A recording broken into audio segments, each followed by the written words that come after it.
ഒരു ഗ്രാമത്തിൽ ഒരു നായ എല്ലാ വീടുകളിലൂടെ ഇങ്ങനെ അലഞ്ഞു തിരിഞ്ഞ് നടക്കുക.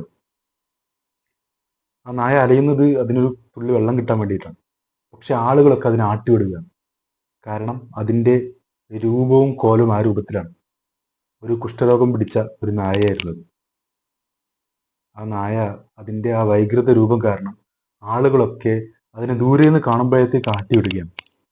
എന്നാൽ ആ ഗ്രാമത്തിൽ മഹാനായ ഷെയ്ഖ് അഹ്മദുൽ കബീർ റിഫായി റളിയല്ലാഹു അൻഹു അവരും ജീവിച്ചിരുന്നു. അദ്ദേഹം ഈ നായയെ കണ്ട് ഉടനെ ഈ നായയെ കൂട്ടി മറ്റൊരു ആളുകളില്ലാത്തൊരു സ്ഥലത്തേക്ക് പോവുകയാണ്.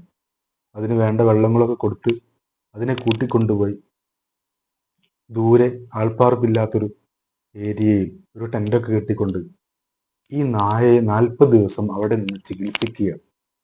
നമ്മൾ ചിന്തിക്കണം, ആളുകളൊക്കെ ആട്ടിവിട്ട് ആളുകളൊക്കെ പുച്ഛത്തോടെ അല്ലെങ്കിൽ ഒരു അറപ്പോടെ കണ്ടിരുന്ന ഒരു നായയെ മഹാനവർകൾ കൂട്ടിക്കൊണ്ടുപോയി കൂടെ കഴിഞ്ഞുകൊണ്ട് അതിനുവേണ്ട എല്ലാ ശുശ്രൂഷകളും ചെയ്തു കൊടുത്ത് ആ നായയെ പൂർണ്ണ ആരോഗ്യത്തോടുകൂടെ തിരിച്ചാ ഗ്രാമത്തിലേക്ക് കൊണ്ടുവരികയാണ്. കുഷ്ഠരോഗം ബാധിച്ച് അറപ്പോടെ വെറുപ്പോടെ നോക്കിയിരുന്ന ആളുകളൊക്കെ അത്ഭുതത്തോടെ നോക്കുകയാണ്. കാരണം ഈ നായക്ക് ഒരു പ്രശ്നങ്ങളും ഇല്ല. എല്ലാവിധ പ്രശ്നങ്ങളും ഈ മഹാനവർകൾ മാറ്റിയിട്ടുണ്ട്. നമ്മൾ ഓർക്കേണ്ടത്, ഇസ്ലാം മതം എപ്പോഴും ജീവനാണ് പ്രാധാന്യം നൽകുന്നത്. അവിടെ ജാതിയോ മതമോ ജീവികളോ എന്നല്ല, ജീവൻ എപ്പോഴും മൂല്യവത്താണ്.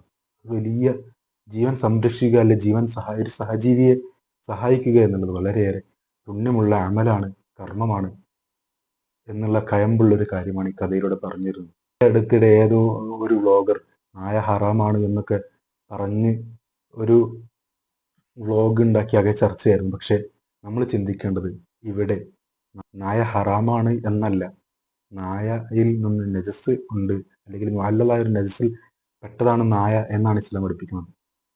അപ്പോൾ മഹാനായ അഹ്മദുൽ കബീർ റിഫായി റളിയല്ലാഹു അൻഹുവിൻ്റെ ഈ ഒരു കഥ വളരെയേറെ കഴമ്പുള്ള ഒരു കഥ തന്നെയാണ്.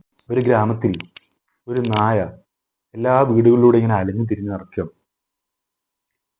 ആ നായ അലയുന്നത് അതിനൊരു തുള്ളി വെള്ളം കിട്ടാൻ വേണ്ടിയിട്ടാണ്. പക്ഷെ ആളുകളൊക്കെ അതിനെ ആട്ടിവിടുകയാണ്. കാരണം അതിൻ്റെ രൂപവും കോലും ആ രൂപത്തിലാണ്. ഒരു കുഷ്ഠരോഗം പിടിച്ച ഒരു നായയായിരുന്നത്. ആ നായ അതിൻ്റെ ആ വൈകൃത രൂപം കാരണം ആളുകളൊക്കെ അതിനെ ദൂരെ നിന്ന് കാണുമ്പോഴത്തേക്ക് ആട്ടിവിടുകയാണ്. എന്നാൽ ആ ഗ്രാമത്തിൽ മഹാനായ ഷെയ്ഖ് അഹ്മദുൽ കബീർ റിഫായി റളിയല്ലാഹു അൻഹു അവരും ജീവിച്ചിരുന്നു. അദ്ദേഹം ഈ നായയെ കണ്ട് ഉടനെ